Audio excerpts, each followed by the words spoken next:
Hello everyone, आप सभी का स्वागत है एमएस क्लासेस में। आज हम करने जा रहे हैं क्लास 11 का चैप्टर फिजिक्स का चैप्टर 1, ठीक है, जिसका नाम है आपका यूनिट्स एंड डायमेंशंस। लेकिन इस चैप्टर को करने से पहले हमें कुछ मैथमेटिकल टूल्स यानी कि मैथमेटिकल फार्मूलाज की रिक्वायरमेंट होगी, जिन्हें हम पहले नोट डाउन कर लेते हैं, ठीक है। उससे रिलेटेड हम कुछ क्वेश्चंस करेंगे, फिर हम चैप्टर 1 की तरफ पढ़ेंगे, यूनिट्स एंड मेजरमेंट की तरफ, ठीक है। तो सबसे पहले हम इसमें पढ़ने जा रहे हैं अलजेब्रा के बारे में। अलजेब्रा से रिलेटेड आपने बहुत सारे फॉर्मूले पढ़े हैं, ठीक है, तो उन्हीं फॉर्मूले में से कुछ फॉर्मूला को हम लिखेंगे अभी, ठीक है। तो चलिए लिखते हैं अलजेब्रा के कुछ फॉर्मूले। अलजेब्रा में सबसे पहले जो आपने बेसिक फॉर्मूला पढ़ा है क्लास 8 में, वो कौन सा है? a + b का होल स्क्वायर, है ना। a + b का होल स्क्वायर, ये होता है आपका a² + b² + 2ab। दूसरा है आपका a - b का whole square, that is a² + b² - 2ab। Third है आपका a + b + c का होल स्क्वायर, ये होता है आपका a² + b² + c² + 2ab + 2bc + 2ca। Fourth formula है आपका a - b का whole cube, a³ + b³ + 3a² + 3ab²। इसी को हम एक और तरीके से लिख सकते हैं a³ + b³ + 3ab * a + b। Fifth formula है आपका a - b का होल क्यूब इक्वल टू होता है आपका a³ - b³ - 3a² b + 3ab²। Next है आपका, इसी को हम एक और तरीके से लिख सकते हैं a³ - b³ - 3ab * a - b। Six formula है आपका a² - b² इक्वल टू होता है आपका a + b * a - b। Seventh formula a³ + b³ equal to होगा आपका a + b का whole cube minus 3ab * a + b। अगर हम a + b दोनों में से कॉमन ले लें तो हमारे पास बचेगा a + b * a² - ab + b²। Eighth formula देखते हैं। एट्थ फॉर्मूला है आपका a³ - b³ इक्वल टू होता है आपका a - b का whole cube minus 3ab * a - b। अगर हम दो फॉर्मूले यानी a + b के होल स्क्वायर और a - b के होल स्क्वायर को ऐड करें तो हमें क्या मिलेगा, देख लेते हैं। a + b का whole square plus a - b का होल स्क्वायर इक्वल टू हो जाएगा आपका 2 * a² + b²। और अगर हम a + b के होल स्क्वायर में से a - b के होल स्क्वायर को माइनस करें, है ना, a + b के होल स्क्वायर में से a - b के होल स्क्वायर को माइनस करें तो हमें मिलेगा 4 * ab। ठीक है, यहां तक आप नोट डाउन करें, फिर आगे बढ़ते हैं। अलजेब्रा के फॉर्मूले को देखने के बाद अब हम पढ़ने जा रहे हैं कुछ मेंसुरेशन के फॉर्मूलाज हैं हमारे पास, और साथ ही साथ हमारे पास कुछ फॉर्मूला है क्वाड्रेटिक इक्वेशन के, ठीक है। क्वाड्रेटिक इक्वेशन आपने क्लास 10 में ही पढ़ा होगा। क्लास 10 में हमने क्वाड्रेटिक इक्वेशन को कैसे रिप्रेजेंट करते हैं, उनके वैल्यूज कैसे निकालते हैं, रूट्स कैसे निकालते हैं, उनके बारे में हमने देखा था। तो सबसे पहले क्वाड्रेटिक इक्वेशन देखते हैं, फिर मेंसुरेशन के कुछ फॉर्मूलाज देखेंगे जो आपने 9th 10th और उससे जूनियर क्लासेस में आपने पढ़ा है, ठीक है। तो चलिए हम बढ़ते हैं क्वाड्रेटिक इक्वेशन की तरफ। किसी भी क्वाड्रेटिक इक्वेशन को हम कैसे रिप्रेजेंट कर सकते हैं? किसी भी क्वाड्रेटिक जो इक्वेशन है उसको हम रिप्रेजेंट कैसे कर सकते हैं? तो किसी भी क्वाड्रेटिक इक्वेशन को हम रिप्रेजेंट करते हैं ax² + bx + c = 0, ठीक। ये क्वाड्रेटिक इक्वेशन को लिखने का तरीका है, फॉर्मेट है। अब इस तरीके से हम क्या निकालेंगे, x की वैल्यूज को फाइंड करेंगे। क्या करेंगे? x की वैल्यूज को फाइंड करेंगे, और x की वैल्यूज फाइंड करने के लिए हम यूज करेंगे डिस्क्रिमिनेंट का फॉर्मूला। डिस्क्रिमिनेंट को d से डिनोट करते हैं और ये होता है b² - 4ac के इक्वल, ठीक है। तो तो हम x की वैल्यू निकाल सकते हैं। x के लिए फॉर्मूला बन जाएगा माइनस का b plus minus root under d upon में 2 इंटू a, यानी कि माइनस का b plus minus under root b square minus 4ac upon में 2 इंटू a। ठीक है, ये था आपका किसका फॉर्मूला, क्वाड्रेटिक इक्वेशन का फॉर्मूला। अब हम पढ़ने जा रहे हैं किसकी तरफ, मेंसुरेशन की तरफ। चलिए अब हम पढ़ते हैं मेंसुरेशन के कुछ फॉर्मूलाज की तरफ। मेंसुरेशन में क्या क्या आप कर सकते हैं, स्फीयर है, हेमिस्फीयर है, स्क्वायर है, सर्कल है, रेक्टेंगल है, वगैरह वगैरह बहुत सारी चीजें थी जो हमने पढ़ा था। ठीक है, एक बार हम उसे रिवीजन कर लेते हैं। तो बढ़ते हैं मेंसुरेशन की तरफ। पहले मैं इसे अरेंज कर लेता हूं। क्या है mensuration, topic name is mensuration. Mensuration, ठीक है। सबसे पहले हम रेक्टेंगल का देख लेते हैं। बेसिक आपको पता ही होगा रेक्टेंगल के बारे में। रेक्टेंगल क्या होता था, तो रेक्टेंगल का अगर हम पेरीमीटर के बारे में बात करते थे तो पेरीमीटर होता था 2 into L plus B and इसका एरिया होता था एल इंटू बी।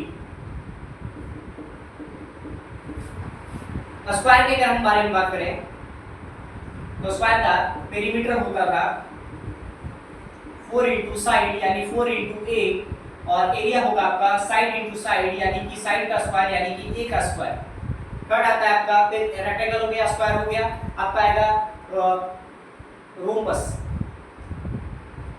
रोम्बस के चारों साइड्स इक्वल होते हैं स्क्वायर की तरह ही, पर स्क्वायर का हर एक एंगल 90 डिग्री होता है और रोम्बस के हर एक एंगल 90 डिग्री नहीं होते, अपोजिट एंगल्स इक्वल होते हैं। ठीक है, तो स्क्वायर का जो एरिया का फॉर्मूला अगर हम बात करें, स्क्वायर का एरिया का फॉर्मूला होता है हमारे पास 1/2 इंटू डायगोनल 1 इंटू डायगोनल 2,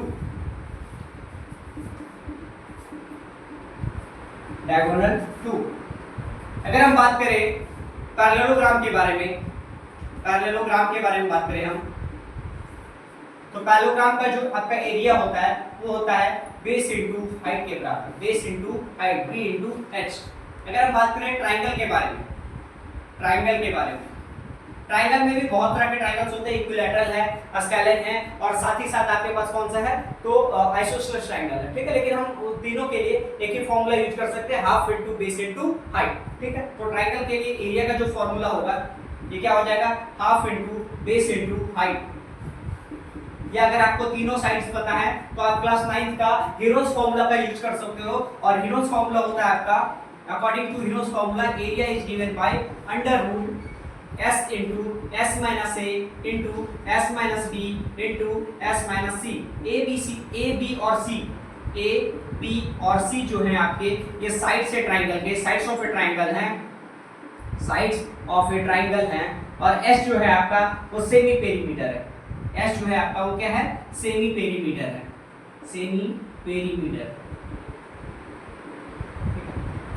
अब अगर हम बात करें सर्कल के बारे में, सर्कल के बारे में बात करें तो सर्कल का जो पेरीमीटर यानी कि सर्कमफेरेंस होता है, सर्कमफेरेंस यानी कि perimeter, circumference of a circle is given by 2 into pi into R, या फिर आप इसी को लिख सकते हैं पाई इंटू डी। डी क्या है आपका डायमीटर है, आर क्या है रेडियस है।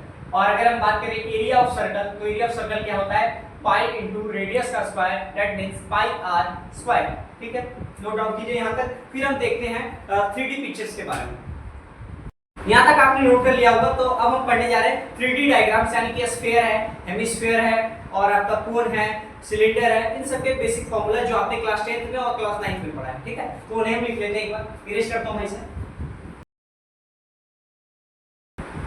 7th में हम देखेंगे एरिया ऑफ, सॉरी एरिया नहीं, स्फीयर के बारे में देख रहे हैं। तो स्फीयर का सरफेस एरिया देख लेते हैं। स्फीयर का जो सरफेस एरिया होता है, सरफेस एरिया ऑफ स्फीयर जो होता है, सरफेस एरिया स्फीयर का होता है 4 पाई आर स्क्वायर। और अगर हम बात करें इसका वॉल्यूम के बारे में, तो स्फीयर का वॉल्यूम होता है 4/3 पाई आर क्यूब। अगर हम बात करते हैं हेमिस्फीयर के बारे में, तो ये हेमिस्फीयर का दो तरह का सरफेस एरिया निकलता है। एक आपका निकलता है कर्व्ड सरफेस एरिया, जिसे हम कहते हैं CSA, कर्व्ड सरफेस एरिया, और इसका फॉर्मूला होता है 2 पाई आर स्क्वायर। और अगर हम बात करें टोटल सरफेस एरिया TSA के बारे में, तो ये होता है आपका 3 पाई आर स्क्वायर। ठीक है, और अगर वॉल्यूम के बारे में बात करें, तो जो स्फीयर का वॉल्यूम होता है उसको हाफ कर दो, यानी 4/3 का हाफ करेंगे तो आएगा आपका 2/3 पाई आर क्यूब। ये आ गया आपका स्फीयर, ये आ गया आपका हेमिस्फीयर। अब हम देखते हैं थोड़ा कोन को और फिर सिलेंडर। कोन का जो आपका सरफेस एरिया होता है CSA, बेसिकली सरफेस एरिया नहीं CSA, कर्व सरफेस एरिया जो होगा वो आता है आपका pi r into L plus R. और अगर हम बात करें वॉल्यूम TSA के बारे में, टोटल सरफेस एरिया, ये होता है, सॉरी जस्ट एक मिनट, CSA होगा आपका पाई r एल, CSA होगा आपका pi into r into L, और TSA होगा आपका pi r into L plus R. और जो आपका वॉल्यूम होगा कोन का, जो आपका कोन का वॉल्यूम होगा वो होगा आपका 1/3 पाई r स्क्वायर h, ये हो गया आपका कोन का। अब हम बात करेंगे सिलेंडर के बारे में। सिलेंडर का CSA जो होता है वो होता है 2 पाई r h। और अगर हम बात करें TSA के बारे में, तो TSA सिलेंडर का होता है 2 पाई r into h plus r। और अगर हम वॉल्यूम के बारे में बात करें सिलेंडर के, तो वॉल्यूम ऑफ सिलेंडर होता है आपका पाई r स्क्वायर h, ठीक है। नेक्स्ट है आपका क्यूब एंड क्यूबॉइड। तो क्यूब के बारे में अगर बात करें हम, क्यूब का आपका जो CSA ना बोलकर हम इसे LSA बोलते हैं, तो लेटरल सरफेस एरिया होता है क्यूब का 4a स्क्वायर। और अगर हम बात करें टोटल सरफेस एरिया, तो ये हो जाएगा 6a स्क्वायर। ए क्या है, साइड है क्यूब का। और अगर हम बात करें वॉल्यूम के बारे में क्यूब का, तो क्यूब का आपका वॉल्यूम हो जाएगा a क्यूब, यानी साइड का क्यूब, ठीक है। और अगर हम बात करें क्यूबॉइड के बारे में, क्यूबॉइड का लेटरल सरफेस एरिया होता है 2 into L plus B into H. और अगर हम बात करते हैं टोटल सरफेस एरिया के बारे में, तो टोटल सरफेस एरिया आपको होता है 2 into L B plus B H plus H L. और साथ ही साथ अगर हम बात करें क्यूबॉइड के वॉल्यूम के बारे में, तो क्यूबॉइड का वॉल्यूम होता है आपका L into B into H. तो क्लास 9th और 10th में आपने जो जो पढ़ा है वो सारी चीजें हमने यहाँ पर नोट कर ली है, ठीक है। फिर हम पढ़ेंगे आगे। नोट कर लिया होगा आपने, तो मैं इसे इरेज करता हूँ, ठीक है। इसके बाद जो हम टॉपिक पढ़ने जा रहे हैं, उस टॉपिक ने आपके क्लास 10th में बैंड बजा कर रख दी थी, और उस टॉपिक का नाम है ट्रिगोनोमेट्री, ठीक है। बहुत सारे बच्चों को तो ट्रिगोनोमेट्री देखते ही डर लग जाता है, क्लास 10th में आते हैं देखते हैं अरे भाई साहब ये क्या आ गया, है ना। तो चलिए पढ़ते हैं ट्रिगोनोमेट्री की तरफ। डर का एक और तरीका ट्रिगोनोमेट्री, है ना। ट्रिगोनोमेट्री में अगर थोड़ा बहुत आप लोगों को याद होगा, तो 6 रेशियोज होते थे, 6 रेशियोज, जिन्हें हम अलग अलग नाम से जानते थे, बुलाते थे। क्या क्या, तो देखते हैं। पहला रेशियो आता है आपका साइन थीटा। साइन थीटा क्या होता था, p/h, sine theta equal to p/h। Second आपका cos theta, cos theta equal to होता है b/h। थर्ड है tan theta, tan theta equal to होता है p/b। फोर्थ है cot theta, cot theta equal to होता है b/p। फिफ्थ है आपका sec theta, sec theta equal to होता है आपका h/b। और सिक्स्थ है आपका cosec theta, cosec theta equal to होता है आपका h/p। अब ये जो आपके 6 रेशियोज है, इन 6 रेशियोज को अगर हम क्या करें, समराइज करके कुछ फॉर्मूले जनरेट करने की कोशिश करें तो वो भी कर सकते हैं। जैसे आप देखोगे sin theta equal to p/h है, लेकिन cosec थीटा आपका h/p है, ठीक है। तो sin थीटा अगर p/h है और cosec थीटा h/p है, इसका मतलब है ये दोनों एक दूसरे का क्या होंगे, इनवर्स होंगे। तो हम 7th में लिख सकते हैं sin थीटा इक्वल टू क्या हो जाएगा, sin थीटा इक्वल टू हो जाएगा 1 में cosec थीटा। और साथ ही साथ आप देखोगे तो cos थीटा आपका b/h है, लेकिन sec थीटा आपका h/b है, तो cos थीटा का इनवर्स हो जाएगा sec थीटा, यानी कि cos थीटा इक्वल टू हो जाएगा 1 में sec थीटा। 9th आपका tan थीटा p/b है एंड cot थीटा b/p है, तो ये दोनों भी एक दूसरे का इनवर्स है। तो tan थीटा इक्वल टू क्या हो जाएगा, tan थीटा इक्वल टू हो जाएगा 1 में cot थीटा, ठीक है। अब देखिएगा, अगर हम sin थीटा और cos थीटा की वैल्यू को डिवाइड करें, तो sin थीटा का p/h और cos थीटा का p/h, h से h कैंसिल हो जाएगा और हमारे पास बचेगा p/b, यानी कि tan थीटा। तो हम ये भी लिख सकते हैं कि tan थीटा इक्वल टू क्या होता है, sin theta upon cos theta. tan theta equal to sin theta upon cos theta. और 11th है आपका क्या, cot थीटा। तो tan थीटा जब sin theta upon cot theta है और cot थीटा जब अपोजिट है तो इसको हम पढ़ेंगे तो क्या होगा cot theta equal to cos theta upon sin theta. ठीक है, फिर हम देखते हैं स्क्वायर वाली जो आइडेंटिटी जो आपने पढ़ी थी क्लास 10th में। तो तीन आइडेंटिटीज थी हमारे पास, sin cos से रिलेटेड, tan और sec से रिलेटेड और cosec और cot से रिलेटेड। ठीक है, तो तीनों आइडेंटिटी को लिखते हैं। पहली आइडेंटिटी क्या थी, sin square theta plus cos square theta equal to 1। Second था आपका sec square theta equal to 1 plus tan square theta. And the last one जो आपका क्लास 10th में पढ़ा था आपने, cosec square theta equal to 1 plus cot square theta. इसके बाद जो भी आपको पढ़ना है अभी वो आपने क्लास 10th में नहीं पढ़ा है, वो आप पढ़ोगे क्लास 11th के सिलेबस में, जो कि आपका 10th में मैथ्स में भी इंपॉर्टेंट है और फिजिक्स में भी। ठीक है, इतना लिखो फिर इरेज करता हूं। नोट डाउन कर लिया होगा आपने, तो मैं इसे इरेज करता हूं। फिर हम क्लास 11 से रिलेटेड कुछ फॉर्मूला देखेंगे जो कि ट्रिगोनोमेट्री में हमारे लिए बहुत ही इंपॉर्टेंट है, और जिन बच्चों ने मैथ्स लिया है खासकर 11th में उनके लिए ये बहुत ही इंपॉर्टेंट होगा, फिजिक्स के हिसाब से भी और मैथ्स के हिसाब से भी। ठीक है, तो चलिए देखते हैं हम।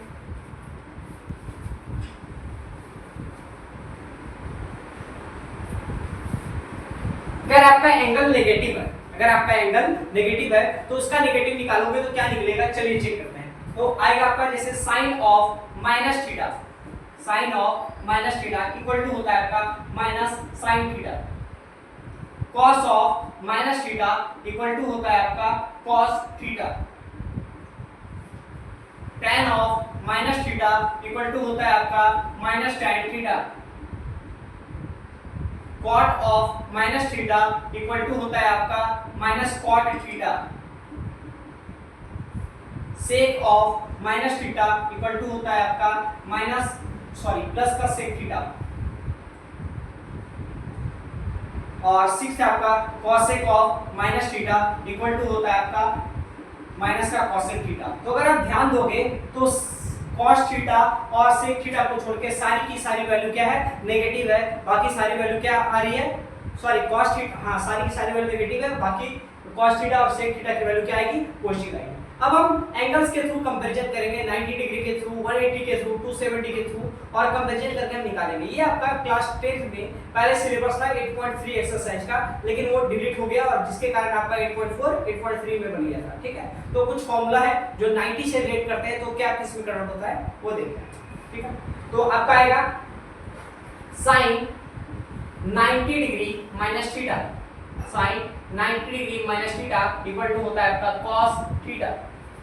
दूसरा है cos 90 degree minus theta equal to हो जाएगा आपका sin theta. Third tan 90 minus theta equal to हो जाएगा आपका cot थीटा। चौथा है आपका cot 90 minus theta equal to होता है आपका tan थीटा। फिफ्थ है sec 90 minus theta equal to हो जाएगा आपका cosec थीटा। और सिक्स्थ आपका cosec 90 minus theta equal to sec theta. ठीक है, आप इन्हें नोट करो, फिर हम देखते हैं आगे की तरफ। अगर आपने नोट कर लिया होगा तो इसे इरेज करता हूं, लेकिन इसके साथ आगे के एंगल्स को जानने के लिए हमें कुछ चीजों को नोटिस करना पड़ेगा फिर से कि कब किस क्वाड्रेंट में कौन सी वैल्यू पॉजिटिव और कौन सी वैल्यू नेगेटिव होती है। ठीक है, तो चलिए इसे इरेज करता हूं पहले का।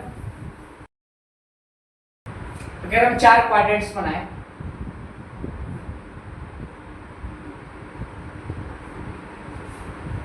ये आपका फर्स्ट क्वाड्रेंट है, ये आपका सेकंड है, ये आपका third and that is fourth. First quadrant में ऑल पॉजिटिव होते हैं, सारे के सारे पॉजिटिव। सेकंड क्वाड्रेंट में साइन और कॉसेक की वैल्यू पॉजिटिव होती है। ठीक है, थर्ड क्वाड्रेंट में tan और cot की वैल्यू पॉजिटिव होती है, और फोर्थ में आपका cos और sec की वैल्यू पॉजिटिव होती है। तो इसे आप ऐसे भी याद रख सकते हो, a ऑल से a फॉर ऐड, यहाँ पर साइन पॉजिटिव है तो s फॉर सुगर, यहाँ पर tan पॉजिटिव है तो t फॉर टू, और यहाँ पर cos पॉजिटिव है तो cos, c फॉर कॉफी, है ना। तो चारों क्वाड्रेंट को आप ऐसे याद रख सकते हो, ऐड शुगर टू कॉफी, ठीक है। तो ऐड शुगर टू कॉफी का यूज करके आप क्या कर सकते हो, ये पता कर सकते हो कि किस क्वाड्रेंट में कौन सी वैल्यू पॉजिटिव होगी। फर्स्ट क्वाड्रेंट में सारी की सारी वैल्यू पॉजिटिव है, सेकंड क्वाड्रेंट में साइन और कोसेक पॉजिटिव होता है, थर्ड क्वाड्रेंट में tan और cot पॉजिटिव होता है, और फोर्थ क्वाड्रेंट में cos और sec पॉजिटिव होता है। तो 90 माइनस थीटा, 90 से कम का एंगल हमने चेक कर लिया था, 90 से ज्यादा का एंगल में एक बार हम चेक करते हैं, ठीक है। तो बढ़ते हैं, चलिए बढ़ते हैं 90 के प्लस में, ठीक है। तो sine 90 plus theta equal to होता है आपका cos थीटा, क्योंकि यहाँ पर साइन की वैल्यू हमने लिखी है तो यहाँ पर प्लस आया, लेकिन अगर आप लिखेंगे cos 90 प्लस थीटा तो 90 के कंपैरिजन में चेंज तो होगा, लेकिन ये रहेगा माइनस साइन थीटा। माइनस क्यों आया, क्योंकि cos सेकंड क्वाड्रेंट में नेगेटिव होता है। थर्ड आपका आएगा tan 90 plus theta equal to होगा माइनस का tan थीटा। फोर्थ आपका cot 90 plus theta equal to हो जाएगा माइनस का, सॉरी यहाँ पर cot थीटा आएगा, tan 90 प्लस थीटा माइनस का cot थीटा, और and cot 90 plus theta minus का tan थीटा। फिफ्थ आपका sec 90 plus theta equal to हो जाएगा आपका माइनस का cosec थीटा, और अगर आप बात करेंगे cosec 90 प्लस थीटा तो ये आपका कन्वर्ट हो जाएगा माइनस का, सॉरी प्लस का sec थीटा में।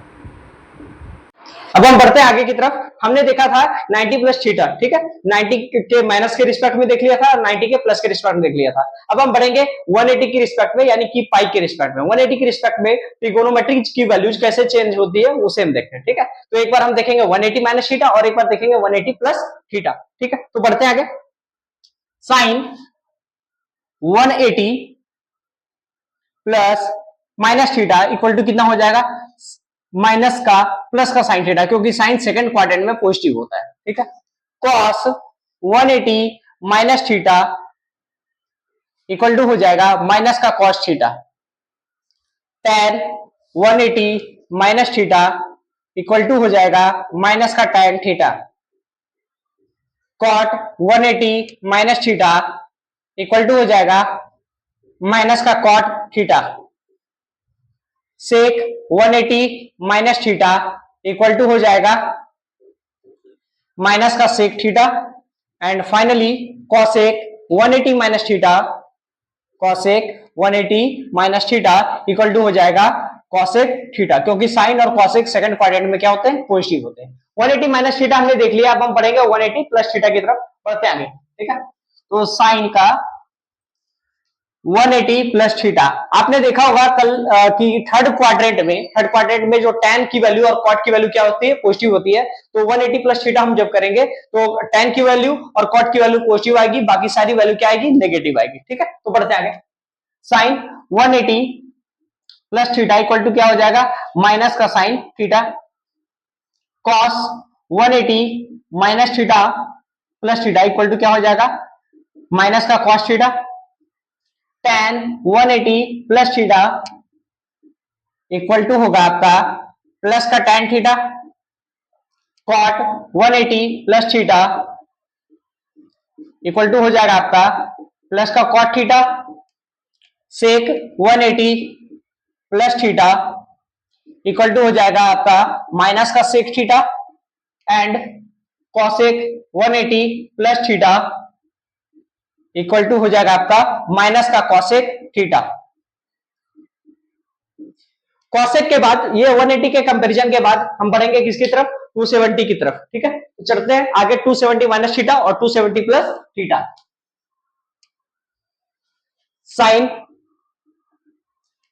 270 माइनस थीटा इक्वल टू क्या होता है, थर्ड क्वाड्रेंट में आपकी cot की वैल्यू, ये भी थर्ड क्वाड्रेंट में आएगा, तो थर्ड क्वाड्रेंट में आपकी tan और cot की वैल्यू पॉजिटिव होती है, तो ये दोनों पॉजिटिव होगा, बाकी सारा नेगेटिव। साइन 270 माइनस थीटा हो जाएगा माइनस का साइन 270 और 90 पे वैल्यू क्या होती है, बदलती है, तो साइन 270 माइनस थीटा हो जाएगा माइनस का कॉस थीटा। उसके बाद cos 270 minus theta equal to हो जाएगा आपका माइनस का sine theta. tan 270 minus theta equal to हो जाएगा आपका प्लस का cot theta and cot 270 minus theta equal to हो जाएगा आपका प्लस का tan थीटा। फिफ्थ है sec 270 minus theta equal to हो जाएगा आपका माइनस का cosec theta and cosec 270 minus theta equal to हो जाएगा आपका माइनस का sec थीटा। ठीक है, अब हम बढ़ेंगे 270 प्लस थीटा की तरफ। ठीक है, चलिए आगे बढ़ते हैं। Sine 270 plus theta. अब हम बढ़ रहे फोर्थ क्वाड्रेंट की तरफ। तो फोर्थ क्वाड्रेंट में आपकी किसकी वैल्यू पॉजिटिव होती है? कॉस की वैल्यू पॉजिटिव होती है और सेक की वैल्यू पॉजिटिव होती है। तो कॉस और सेक इसमें पॉजिटिव होगा, बाकी सारे क्या होंगे? नेगेटिव। ठीक है, तो साइन 270 प्लस थीटा 270 के कंपेरिजन में कर रहे हैं तो साइन की वैल्यू बदलेगी कॉस में। तो साइन 270 प्लस थीटा होगा माइनस का cos theta, cos 270 plus theta equal to हो जाएगा आपका प्लस का साइन थीटा, क्योंकि कॉस की वैल्यू फोर्थ क्वाड्रेंट में क्या होती है? प्लस होती है। तो साइन हो गया, कॉस हो गया। नेक्स्ट आपका tan 270 plus theta equal to क्या हो जाएगा? माइनस का cot थीटा, tan फिर cot आएगा, cot 270 प्लस का थीटा इक्वल टू हो जाएगा आपका माइनस का tan थीटा। फिफ्थ है sec 270 प्लस थीटा। तो cos और sec की वैल्यू पॉजिटिव होती है तो sec भी क्या होगा? पॉजिटिव होगा, यानी कि sec 270 plus theta equal to plus का cosec theta and finally cosec 270 plus theta equal to हो जाएगा आपका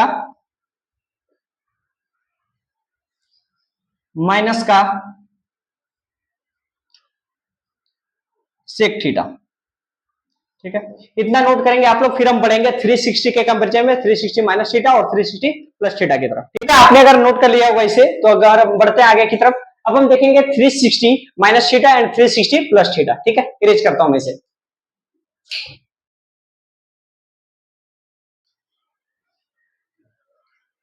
360 पे कंपैरिजन करने पर अगर हम माइनस के बारे में बात कर रहे हैं तो वैल्यू किस में आएगी? फोर्थ क्वाड्रेंट में। और फोर्थ क्वाड्रेंट में आपको पता है किसकी वैल्यू? कॉस की वैल्यू और आपकी सेक की वैल्यू पॉजिटिव होती है और बाकी सारी वैल्यू क्या होती है? नेगेटिव। और 360 से कंपेयर करते हैं तो वैल्यू नहीं बदलती, साइन का साइन ही रहेगा, कॉस का कॉस ही रहेगा। ठीक है, तो बढ़ते आगे। क्या है आपका? Sine 360 minus theta equal to होगा साइन थीटा, बट ये साइन किसका होगा? माइनस का, क्योंकि साइन कंपैरिजन हो रहा है। साइन फोर्थ क्वाड्रेंट में क्या होता है? नेगेटिव। फिर cos 360 minus theta equal to हो जाएगा प्लस का cos थीटा, क्योंकि cos फोर्थ क्वाड्रेंट में पॉजिटिव होता है। tan 360 minus theta equal to हो जाएगा आपका माइनस का tan theta. Fourth cot 360 minus theta equal to हो जाएगा आपका माइनस का cot थीटा। सेक 360 माइनस का थीटा इक्वल टू हो जाएगा आपका प्लस का सेक थीटा, क्योंकि सेक पॉजिटिव होगा। And finally cosec 360 minus theta equal to हो जाएगा आपका माइनस का cosec थीटा। अब 360 माइनस थीटा हमने देखा है तो 360 प्लस थीटा आगे देख लेते हैं। और 360 प्लस थीटा यानी कि क्वाड्रेंट कौन सा? फर्स्ट। और फर्स्ट क्वाड्रेंट में सारी वैल्यू आती है पॉजिटिव, तो यहां पर भी हमारे पास सारी वैल्यू पॉजिटिव ही आएगी। ठीक है, बढ़ते आगे। Sine 360 plus theta equal to हो जाएगा आपका sine theta. Cos 360 plus theta equal to हो जाएगा आपका cos theta. tan 360 plus theta equal to हो जाएगा आपका tan theta. Fourth cot 360 plus theta equal to हो जाएगा आपका cot theta. sec 360 plus theta equal to हो जाएगा आपका sec theta. And finally cosec 360 plus theta equal to हो जाएगा आपका cosec थीटा। इसे नोट करोगे आप। उसके बाद हम बढ़ेंगे कुछ एंगल्स की तरफ, देखेंगे एंगल्स के अकॉर्डिंग कैसे वैल्यू चेंज होती है। ठीक है, नोट कर लिया होगा अगर आपने इसे, तो हम बढ़ते हैं आगे की तरफ और हम देखेंगे क्या साइन कॉस और tan की वैल्यू 0 से 180 के बीच में कुछ वेरियस एंगल्स के लिए दी हुई है, ठीक है, उसे हम नोट डाउन कर लेते हैं। आगे आपको मैथ्स में भी और फिजिक्स में भी दोनों में ही काम आएगा, ठीक है। फिनिश करता हूं मैं इसे। इधर हम लिखेंगे थीटा, इधर sign theta, cos theta, tan theta और इधर वैल्यूज लिखेंगे, ठीक है। ये आपका थीटा, ठीक है, ये है आपका साइन थीटा, ये है आपका cos theta and that is tan theta. पहले 0 से 90 की वैल्यू तो आपको याद होगी, क्लास 10 में आपने पढ़ा भी है, तो एक बार हम 0 से 90 की वैल्यू लिख लेते हैं। 0 से 90, ठीक है। सबसे पहले 0 डिग्री, 30 डिग्री, 45, 60, 90, 120, 150, 135 भी लिख ही देते हैं। 135, 150 एंड 180, ये सबकी वैल्यू लिखनी है, लेकिन 0 से 90 की वैल्यू आपको याद होगी। 0 से 90 तक की वैल्यू, तो 0 से 90 पता है। साइन 0 कितना होता है? 0। साइन 30 1/2, साइन 45 1/√2, साइन 60 √3/2, साइन 90 1, ठीक है।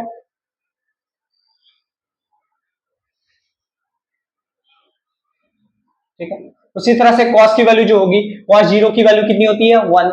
cos 30 √3/2, cos 45 1/√2, cos 60 1/2 और cos 90 0, ठीक है। उसी तरह से tan थीटा की value, tan 0 0, tan 30 1/√3, tan 45 1, tan 60 √3 and tan 90 not defined. यहां तक आपको पता होगा, ठीक है। अब हम बढ़ने जा रहे हैं 120 से लेकर 120, 135, 150 एंड 180। 120 है, 125 है, 150 एंड 190। अगर आप चाहो तो इसकी वैल्यू आप आइडेंटिटी का यूज करके निकाल सकते हो, जो अभी तक हमने पढ़ा 90 के कंपेरिजन में प्लस और माइनस करके, ठीक है। ऐसे देखते हैं हम,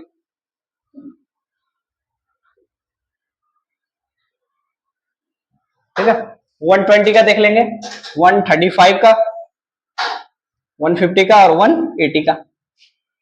तो 120 की वैल्यू देख लेते हैं, फिर 135, फिर 150, फिर 180। साइन 120 की वैल्यू कितनी होती है? तो 120 क्या होता है? साइन 90 प्लस थीटा, यानी कि cos थीटा। तो cos साइन 90 प्लस थीटा, ये 90 से 30 जाता है, तो cos 30 की वैल्यू पुट करेंगे। cos 30 कितना होता है आपका? √3। तो साइन 120 कितना हो जाएगा? √3/2। साइन 135 कितना हो जाएगा? 90 प्लस 45, तो साइन 45 यानी कि cos sine 90 plus theta cos theta, तो cos 45 कितना? 1/√2। तो ये कितना हो जाएगा? 1/√2। ये कितना है? साइन 90 प्लस 60 यानी cos 60। cos 60 की वैल्यू कितनी होती है? 1/2, यानी 150 कितना हो जाएगा? 1/2। और साइन 180 की वैल्यू कितनी हो जाएगी? साइन 180 की वैल्यू होती है 1, ठीक। चलिए बढ़ते हैं आगे। सॉरी, साइन 180 जीरो चला जाएगा, 90 प्लस 90 है, इसलिए ये चला जाएगा जीरो। क्योंकि अगर आप साइन का अगर आप ग्राफ बनाओगे तो ग्राफ कुछ ऐसा बनता है।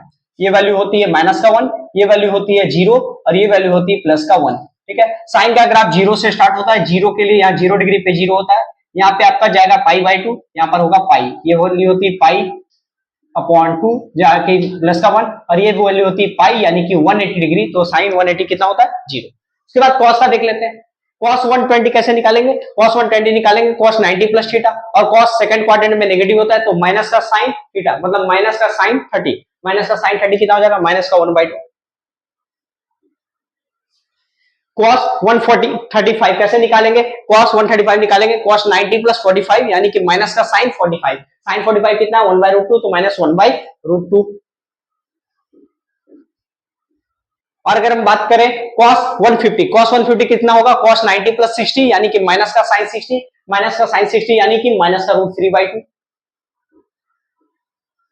और अगर हम बात करें cos 180 की वैल्यू कितनी होती है? cos 180 की वैल्यू यहाँ पर 1 हो गया, ये 0 हो गया, तो ये होगा माइनस का 1। अब हम बढ़ते हैं tan की वैल्यू की तरफ। tan की वैल्यू आप डिवाइड करके भी निकाल सकते हो। कैसे? √3/2 अपॉन में -1/2, 2 से 2 कैंसिल हो गया, आंसर आएगा माइनस का √3। 1/√2 अपॉन में 1/√2, लेकिन माइनस का है तो ये आएगा माइनस का 1। 1/2 अपॉन में -√3/2, 2 से 2 कैंसिल हो गया, आ गया -1/√3। और अगर आप गया 0 अपॉन में -1, 0 को किसी भी नंबर से डिवाइड करेंगे तो कितना आएगा? 0 ही आएगा, तो ये हो गया 0, ठीक है। तो साइन थीटा, कॉस थीटा और टेन थीटा के लिए आपकी वैल्यूज दी गई है 0 से लेकर 180 तक, इसे नोट करेंगे। फिर हम बढ़ते हैं कुछ आइडेंटिटी की तरफ जो 11th और 12th में आपके लिए काम आएगी, ठीक है, नोट कीजिएगा। अब हम बढ़ते हैं आगे की तरफ। अब हम देखेंगे चार फॉर्मूले कौन कौन से, sine A plus sine B, sine A minus sine B, cos A plus cos B and cos A minus cos B, ठीक है। तो बढ़ते हैं, देखते हैं sine A plus sine B. पहला फॉर्मूला क्या है, sine A plus sine B equal to क्या होता है, sine A plus sine B equal to होता है 2 sine A plus B by 2 into cos A minus B by 2। दूसरा है sine A minus sine B equal to हो जाएगा आपका 2 cos A plus B by 2 into sine A minus B by 2। अगला है आपका cos A plus cos B equal to हो जाएगा आपका 2 cos A plus B by 2 into cos A minus B by 2। और नेक्स्ट है आपका cos A minus cos B, cos A minus cos B equal to हो जाएगा आपका minus का 2 sine A plus B by 2 into sine A minus B by 2। इस lecture में हमने देखा कि ट्रिगोनोमेट्री के कुछ फंक्शंस को देखा, क्वाड्रेटिक इक्वेशन देखा, अलजेब्रा के कुछ फंक्शन को देखा, ठीक है। अगले लेक्चर में हम फिर मिलेंगे और तब तक बने रहिए हमारे साथ।